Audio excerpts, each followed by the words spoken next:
I joked that if he died, I'd be remarried within a year. Now he's gone and I can't even get a date. I still can't believe how one careless comment destroyed my entire life. I'm Melody, 34, and I thought I had a pretty good marriage until my big mouth ruined everything. Richard and I were together for 8 years, married for 5.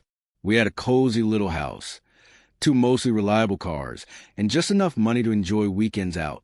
I handled the social events and fun activities, while Richard took care of the dull stuff, bills, repairs, and responsibilities. It worked well for us. I've always been the outgoing type, saying whatever comes to mind without much of a filter.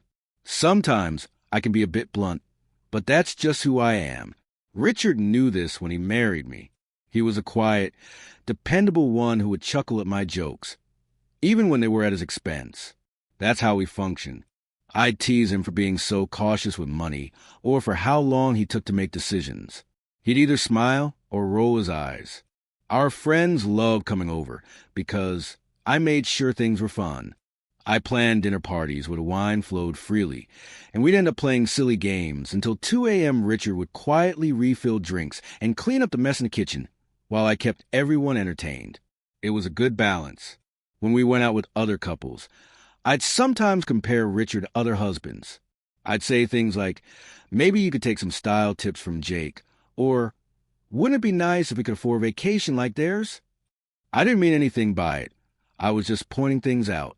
Sometimes Richard would grow quiet when I made those remarks, but he never told me to stop. If he had an issue with it, that was his problem, not mine. Our intimacy? Well, it existed. I'd even joke about that too, especially after a few drinks with my girlfriends. Richard would turn red, and I'd tell him to lighten up.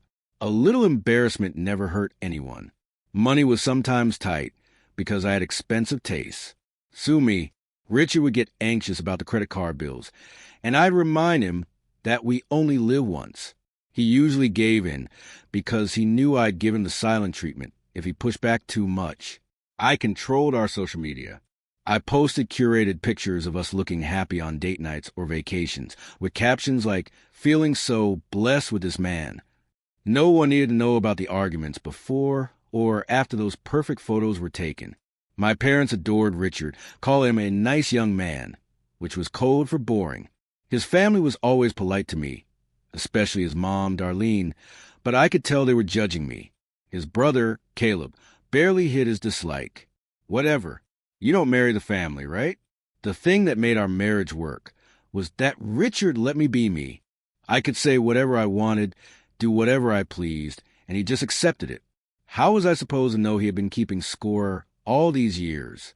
Everything was fine until that one stupid dinner party. We had our usual group over. Tricia and her husband, a couple from Richard's work, and my co-worker Jenna with her new boyfriend. By our 3rd or 4th glass of wine, the conversation drifted to a mutual friend who had lost her husband and remarried within 2 years.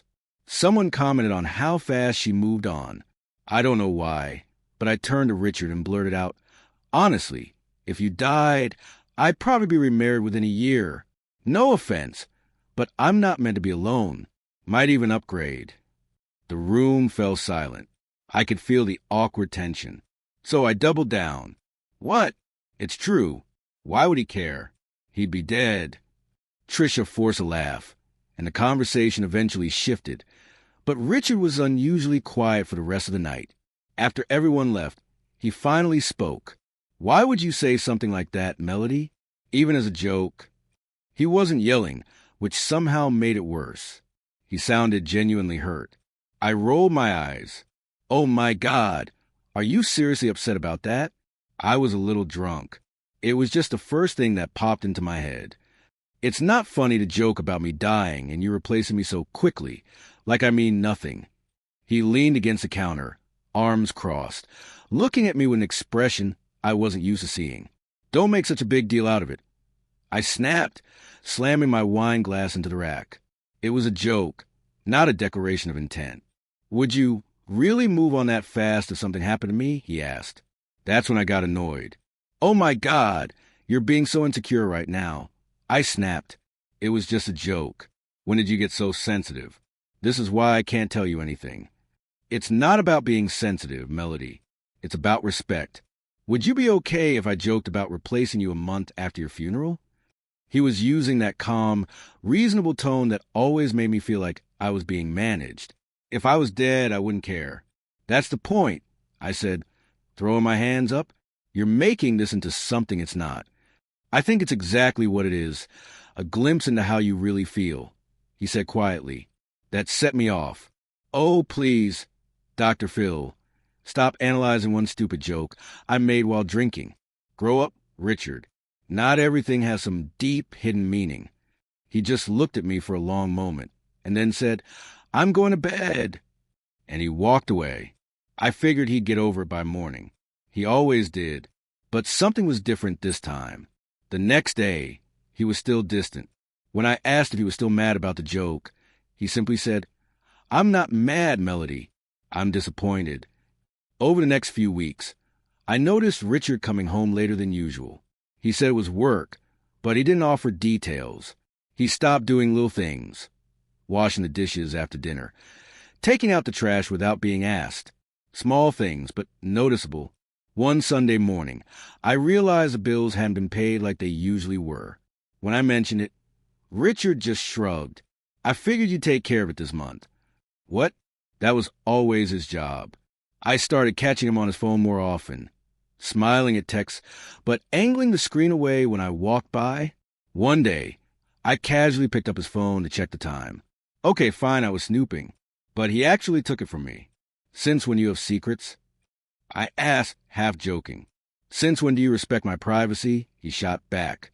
His behavior was getting more irritating by the day. I'd make a normal comment, and instead of his usual quiet acceptance, he'd push back. Who was this person? Where was my easygoing husband? I attempted to regain control. I checked his phone while he was in the shower, gave him the silent treatment when he pushed back against my remarks, and criticized him more frequently in front of our friends. But instead of drawing him back in, it only seemed to drive him further away. Still, I never believed our marriage was in real danger. People don't just walk away over a single joke and a rough patch, right? I assumed he would snap out of it. I couldn't have been more wrong. About 3 months after that fateful dinner party, I came home from work to find Richard sitting at our kitchen table, his expression unreadable. We need to talk, Melody, he said, his voice unfamiliar. Serious in a way I'd never heard before. I forced a casual tone. What's going on? I've been doing a lot of thinking since that night, he began, his fingers tightening around the edge of the table. Not just about the joke, but about our entire relationship. I rolled my eyes. Are you seriously still hung up on that? I told you it was just a joke. Yes, I know that's what you believe, he interrupted, his tone steady. But it wasn't just a joke, Melody. It was how you reacted when I told you it hurt me. And that made me start noticing patterns I've been ignoring for years. I crossed my arms. What patterns? Richard reached for his phone, tapped the screen, and suddenly my own voice filled the kitchen. God, Richard, could you be any more boring? Even your brother has more personality than you, and he works with spreadsheets all day. My mouth fell open. I recognized the conversation instantly. It was from a dinner with friends. Are you recording me? What the hell, Richard? He tapped again, and another clip played, followed by the unmistakable sound of my laughter. My therapist suggested I record our interactions, he said quietly, to help me recognize unhealthy patterns. I stared at him, stunned. Your therapist? Since when do you have a therapist? Since 2 months ago, when I realized how unhappy I've been. His voice didn't waver. Listening to these recordings helped me see that what I thought was just playful teasing is actually constant criticism. You belittle me, Melody. In public, in private, online. You make me the punchline of your jokes and expect me to laugh along. That's just my personality. You've always known that.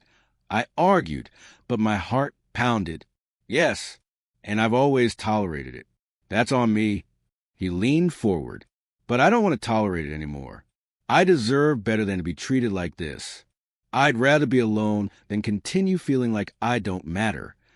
The word alone hit like a slap. What are you saying? I'm saying I'm considering divorce, Melody. His voice was calm, almost attached. The joke about remarrying if I died, that wasn't the real problem. It was your complete refusal to acknowledge how it made me feel. You turned it around on me, made me seem irrational for being hurt. This is ridiculous. I said, pacing. You're throwing away 8 years over one stupid comment. No, he corrected, standing up. I'm thinking about leaving a relationship that has become toxic, because it's not just one comment. It's thousands of them. It's years of dismissing my feelings. He exhaled. I've taken some time off work. I'm going to stay with Jake for a while. I need space to think. Panic surged through me. I switched tactics. Richard, come on. We can fix this. I'll be more careful about what I say. I didn't realize it bothered you so much. That's exactly it, Melody. His expression softened into something almost like pity. You never even tried to realize what bothered me. And even now, you're not actually sorry for hurting me. You're just afraid of losing your comfortable life. I hadn't noticed the duffel bag by the door until that moment. He had already packed. How long will you be gone? I asked, my voice barely above a whisper. I don't know, he admitted, but I do know I won't be coming back to the same relationship. Things have to change, or this has to end. And just like that, he was gone. I sat in the now unbearably quiet house, stunned. How had things escalated so quickly? It was just a stupid joke at a dinner party. Anyone else would have laughed it off. I decided to give him a few days. He'd cool down, realize he was overreacting, and come home. I'd be gracious, maybe even apologize without actually admitting I was wrong, and everything would go back to normal. But a week passed. Then, too, Richard only communicated through brief texts about bills and house-related tasks. When I called, he answered politely but kept the conversation short. When I suggested he come home so we could talk, he said he wasn't ready. I tried everything. Angry texts accusing him of abandoning me, tearful voicemails, casual messages pretending nothing was wrong, even suggestive photos. Nothing worked. So I turned to our friends for help, and that's when I got my second shock. Most of them sided with Richard. I think you should really listen to what he's saying, Mel. Tricia said over coffee. The way you talk to him sometimes, it's pretty harsh. Oh, come on. Not you too, I groaned. It's just my sense of humor. He's known that forever. There's a difference between having a sharp wit and constantly putting someone down, she replied. And honestly, that joke about replacing him if he died, that was cold, even for you. I felt betrayed. Tricia was supposed to be my friend. So what? You've all been judging me behind my back. She sighed. No one's judging you, Melody. But a lot of us have noticed how Richard shrinks around you. How he flinches a little when you start a sentence with, honestly, Richard, because he knows what's coming.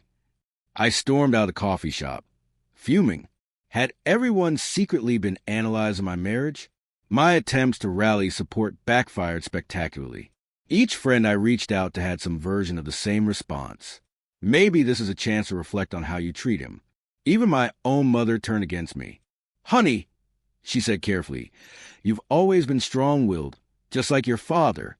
But sometimes being right isn't as important as being kind. I am kind, I protested. Richard's never complained before. Maybe because you don't make it safe for him to complain, she suggested gently. I hung up on her. My own mother. And by the 1-month mark of our separation, I realized this wasn't just a temporary fight. I might have actually lost him. I was a complete mess. The house was falling apart without Richard's upkeep. Bills kept stacking up because I didn't know all the account passwords. I even had to cancel a dinner party because I couldn't figure out how to fix the dishwasher. It was humiliating to realize just how much I relied on him for all the practical matters. Even more embarrassing was the growing realization that maybe our friends had a point about how I treated him, but admitting that felt like surrendering, and I've never been good at losing. So instead of reflecting on my actions, I doubled down on trying to win Richard back. I showed up at Jake's house unannounced, only to find Richard wasn't there. I sent daily texts, switching between apologies and accusations. I even posted vague, melancholic quotes on social media, hoping to make Richard feel guilty. Nothing worked. If anything, My efforts only seemed to push him further away. Then came the day I needed our tax documents and couldn't find them in the home office. Frustrated, I tore through Richard's desk drawers, searching. Instead, I found something unexpected. A letter signed by Jake, Caleb, and several of our other friends, dated about 2 weeks after the dinner party incident. Richard, it began, "We're writing this because we care about you and we're concerned. The way Melody treats you isn't normal or healthy." I sank into Richard's office chair as I continued reading. The letter was a detailed list of my so-called wrongdoings, publicly humiliating him, dismissing his feelings, controlling his actions, isolating him from friends, manipulating him with silence whenever I didn't get my way. Each accusation came with specific examples, dates, and places. They had been watching me, keeping track, building a case against me. The letter ended with, "We believe you deserve better and will support whatever decision you make going forward. Just know that what you're experiencing isn't okay, and it isn't your fault." By the time I finished reading, I was trembling with rage. How dare they interfere in my marriage? How dare they act like I was some kind of abuser? It had to be Trisha. She had always been jealous of what Richard and I had. That same day, I learned through a mutual work connection that Richard was considering a job in another city. It was similar to a position he had mentioned years ago, one I had immediately dismissed because I didn't want to move. He never brought up again, until now, when he was planning his life without me. The combined shock of the intervention letter and his potential move finally cracked something inside me. For the first time, I had to face the possibility that I might actually lose him. Not because he was overreacting to a joke, but because of how I had treated him throughout our entire relationship. The weight of that realization was suffocating. A year has passed since that dinner party. Our divorce was finalized 3 months ago. Richard moved to that other city, and from what I can see on the social media accounts I still check from a fake profile, he seems happier than he ever was with me. I, on the other hand, have had exactly 0 successful dates since our separation. It turns out the blunt personality Richard tolerated for 8 years isn't as charming to new men who don't have years of emotional investment. 2 guys actually told me I was too negative after just 1 date. Me, the life of every party. The final blow came last week when I saw a photo Trisha had forgotten to hide from public view. She was at a baseball game, leaning against Richard, smiling like she'd won the lottery. The caption read, "Perfect day with this one." My hands were shaking so badly I dropped my phone. Trisha and Richard, my former best friend and my ex-husband. The betrayal was so intense it felt like a physical blow to my chest. I immediately called Trisha, ready to unleash hell. When she answered, sounding weary, I didn't hold back. "You jealous, backstabbing. You were after him the whole time, weren't you? You planted all those ideas in his head because you couldn't keep your mouth shut. You organized that whole intervention letter. You always hated me and were just waiting for your chance." There was a pause. Then Trisha spoke calmly. "Melody, this is exactly the kind of reaction that pushed Richard away. I didn't pursue him until months after you two were separated. And for the record, I didn't organize that letter. Caleb did, after watching his brother be belittled for years." "Liar," I screamed. "You ruined my marriage. You turned everyone against me." "No, Melody," she said softly. "You did that all on your own." I hung up and immediately texted Richard. Asterisk real classy. Moving on with my best friend. Guess that joke about upgrading was about you, not me. Asterisk. His response came hours later. Just 3 words that somehow hurt more than anything else. Asterisk Trisha didn't break us up. You did. Asterisk. I blocked both of them everywhere after that, though I still check their profiles from my fake account. They look happy. It's sickening. Some days, I miss the comfort and stability of my marriage, the way Richard handled all the things I didn't want to deal with, the security of knowing someone would always be there, no matter how I behaved. Other days, I'm still furious. At Richard for not being able to take a joke, at Trisha for her betrayal, at our friends for turning against me, at the universe for punishing me so harshly. I've made some changes, I suppose. I'm better with money now, because I have to be, I think twice before making certain comments to new friends. I've learned a lot of practical skills I used to rely on Richard for. Maybe I could have been more considerate sometimes. I can admit that now. But he could have spoken up sooner, instead of pretending everything was fine for years, then suddenly deciding one joke was enough to throw away our entire marriage. And Tricia? She's a real villain in this story. She saw an opportunity and took it. Some friend. The irony isn't lost on me. I joked that if Richard died, I'd be remarried within a year. Instead, he's very much alive, happy with someone new, while I can't even land a second date.